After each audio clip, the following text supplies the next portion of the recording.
VCR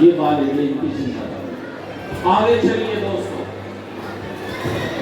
ان والدین کے لیے بھی کچھ ہونا چاہیے اللہ کی طرف سے۔ آخر انہوں نے قربانیاں دی ہیں، محنتیں کی ہیں، ماں صبح سویرے اٹھتی ہے، بچے کو گھر سے نکالتی ہے کہ بیٹا اٹھو مدرسے جاؤ، قاری عبدالحمید قاسمی انتظار میں بیٹھے ہیں، کلاس لگا کے بیٹھے ہیں۔ وہ ماں صبح سویرے اٹھاتی ہے، ناشتہ کرواتی ہے، کپڑے دیتی ہے، منہ ہاتھ دھلاتی ہے، نماز پڑھواتی ہے، گھر سے روانہ کرتی ہے۔ باپ موٹر سائیکل نکالتا ہے، کاروبار کے لیے باہر میں جاتا ہے، دکان کے لیے باہر میں جاتا ہے، موٹر سائیکل سٹارٹ کرتا ہے، بچے کو پیچھے بٹھاتا ہے، بٹھانے کے بعد قاری عبدالحمید کی کلاس پہ پہنچا دیتا ہے۔ آخر ان کو بھی کچھ ملنا چاہیے یا نہیں ملنا چاہیے؟ کیوں بھائی؟ ملنا چاہیے نہیں ملنا چاہیے؟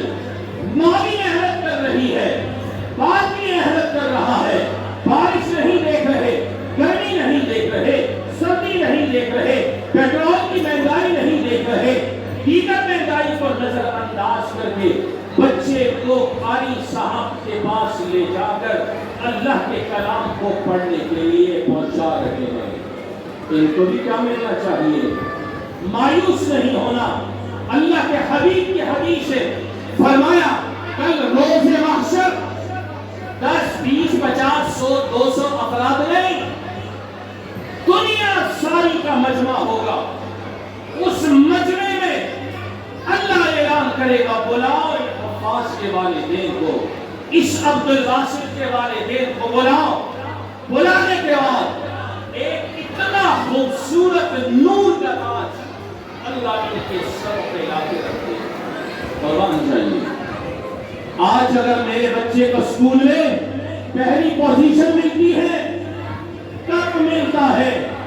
یونیورسٹی میں وہ ڈگری حاصل کرتا ہے، کالج میں وہ پوزیشن لیتا ہے، میں خوشی سے پھول سما جاتا ہوں، میں سب کو دعوت دیتا ہوں، بتلاتا ہوں، اور 100 200 افراد کے سامنے مجھے اتنی خوشی ہوتی ہے اس کی انتہا نہیں کہ میرے بچے نے پوزیشن لی ہے، اس کو کب ملا ہے۔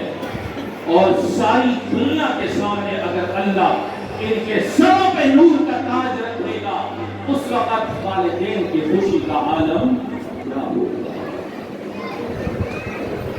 اس روشنی، نور کی روشنی، یہ ایسی روشنی ہوگی جس کی روشنی سورج کی روشنی سے بھی زیادہ ہوگی۔ یہ اللہ ان کے سروں پہ تاج رکھ دے گا اور دنیا کے سارے لوگ دیکھیں گے یہ وہی عبدالباسط ہے، یہ وہی حافظ قرآن ہے جس نے دولتانہ کی مسجد میں بیٹھ کر اللہ کا قرآن حفظ کیا، سینے میں محفوظ کیا، اور آج اس کے والدین کو ساری دنیا کے سامنے سر پہ تاج رکھ کر دنیا والوں کو بتلایا جا رہا ہے کہ یہ وہ لوگ ہیں جنہوں نے اپنے بچے کو اللہ کے کلام کے لیے وقف کر دیا۔ یہ کس کے لیے؟ یہ ان کے والدین کے لیے انعام ہے۔ آگے چلیے، طبرانی کی روایت ہے، رسول اللہ صلی اللہ علیہ وسلم کا ارشاد گرامی ہے، فرمایا جس بچے نے قرآن کریم ناظرہ مکمل کیا، سنیے گا آپ کے ایمان تازہ ہو جائے، جس بچے نے قرآن کریم ناظرہ مکمل کیا، اللہ اس کے والدین کے پچھلے اور اگلے گناہوں کو معاف فرمائے۔ دوستو معمولی بات نہیں ہے، اللہ اس کے اگلے اور پچھلے گناہوں کو معاف کر دے گا۔ اور جس نے قرآن سینے میں محفوظ کر لیا، ان کے والدین سے اللہ کیا کرے گا؟ فرمایا انتقال کے بعد جب قیامت کے دن وہ والدین قبر سے اٹھیں گے، ان کا چہرہ ایسا روشن ہوگا جیسے چاند روشن ہوتا ہے، اور اس حافظ قرآن سے کہا جائے گا قرآن پڑھتا جا، وہ قرآن کی ایک آیت پڑھتا جائے گا، والدین کا ایک درجہ بلند ہوتا چلا جائے گا۔ دوسری آیت، تیسری آیت، چوتھی آیت، قرآن کی آیتیں پڑھتا چلا جائے گا، والدین کی درجات بلند ہوتے چلے گا۔ یہ والدین کی، اس حافظ قرآن کو بھی کچھ ملنا چاہیے بھائی. آپ تو اس بچے کے گلے میں ہار ڈال دیں گے, آپ اس بچے کو کوئی لفافے میں اس کو کچھ حوصلہ افزائی کے لیے انعام دے دیں گے, ان کو اپنے سینے سے لگا دیں گے. اللہ اس کو کیا انعام دے گا؟ اللہ کیا انعام دے گا؟ حقیقی انعام. وہ انعام عرض کیے دیتا ہوں. رسول اللہ صلی اللہ علیہ وسلم کا ارشاد گرامی فرمایا یہ اتنا خوش قسمت ہے, اتنا خوش قسمت ہے کہ اس نے جو قرآن پڑھا اور اس پر عمل کیا, اپنی زندگی میں اس کو لے کر آیا, اللہ اس کو کہیں گے قیامت کے دن کہ اپنے خاندان کے ان 10 افراد کا انتخاب کر لو جن پر اللہ نے جہنم کو واجب کر دیا ہے, جن پر اللہ نے جہنم کو واجب کر دیا ہے. ایسے 10 افراد کی سفارش کرو, میں اللہ تمہاری سفارش ان 10 افراد کے حق میں قبول کرتا ہوں. ویسے روایتوں میں تعداد اور بھی آئی ہے, روایتوں میں تعداد 10 سے زیادہ بھی ہے, کم بھی ہے, لیکن میں درمیانی بتا رہا ہوں. اس میں اتفاق 10 ایسے لوگ خاندان کے جس پر جہنم واجب اٹھائے گا, سفارش کرے گا, اللہ جہنم سے جنت میں ڈالے گا. آج اگر ہمارا کوئی رشتہ دار, دوست, احباب کسی سرکاری محکمے میں لگ جائے, ہم ساری اس کی محنتیں کرتے ہیں, یار میرا یہ کام ہے, میرا یہ کام کر دو. نادرا کے اندر لگا ہے, میرے سارے یہ حل کر دو. پاسپورٹ آفس میں لگا ہے, میرا یہ مسئلہ حل کر دو. میرا بھتیجا ہے یار, کسی اور دفتر میں افسر لگا ہے, میرا یہ مسئلہ حل کر دو. کل قیامت کے دن بھی جب وہ دیکھے گا یہ حافظ ہے, اختیار دیا گیا ہے, اس کی طرح کے لوگ لگے یہ دوڑیں گے کہ میرا مسئلہ حل کر دو, جہنم واجب ہے, مہربانی کر کے مجھے یہاں سے اٹھا کر جنت میں ساتھ لے. یہ کس کے لیے پروٹوکول ہے؟ یہ پروٹوکول اور 10 افراد کی سفارش اس حافظ قرآن کے لیے. یہ کوئی معمولی بات دوستو نہیں ہے. اس لیے اگر جتنے بھی یہ بیٹھے ہیں ایک ایک بچہ اپنا اگر اللہ کے کلام کے لیے دے دو تو دوستو کل روز محشر آپ کا سر کی بلندیوں کو چھوئے گا, آپ کے سروں کے اوپر بھی ایک تاج ہوگا. آج اس بچے کو دیکھ کر بھی کتنے لوگوں کے دلوں میں یہ بات آ رہی ہوگی کہ کاش آج میرا بچہ بھی حافظ قرآن ہوتا, اس کی بھی دستاویزی ہوتی, اس کو بھی لوگ سینے سے لگاتے, میری خوشی کی انتہا ہوتی. کل روز محشر یہ چیز آپ کو پریشان کرے گی کہ کاش میرا بچہ بھی حافظ قرآن ہوتا. آج اللہ رب العالمین نور کا تاج میرے سر پہ بھی رکھ دے. یہ حافظ قرآن والدین کا عرض کر چکا, اس کا عرض کر چکا ہے. اب ذرا آگے چلیے مختصر. ان والدین پر اپنی اولادوں کی ذمہ داری دینی حوالے سے مرنے دم تک ہے, یہ ختم نہیں ہوتی. دنیا سے جب آپ جا رہے ہو آپ کا دل مطمئن ہو کہ میں اپنے بچوں کو جو پیچھے چھوڑ کے جا رہا ہوں, یا اللہ تیرا شکر ہے کہ میرے بچے دین کے اوپر قائم اور دائم ہیں, میرے بچے قرآن پڑھنے والے ہیں, قرآن سینے سے لگانے والے ہیں, قرآن کے مطابق زندگی کرنے والے ہیں, قرآن کے مطابق فیصلے کرنے والے ہیں. آپ جب دنیا سے جا رہے ہوں آپ کا دل مطمئن ہو. کیسے مطمئن ہو؟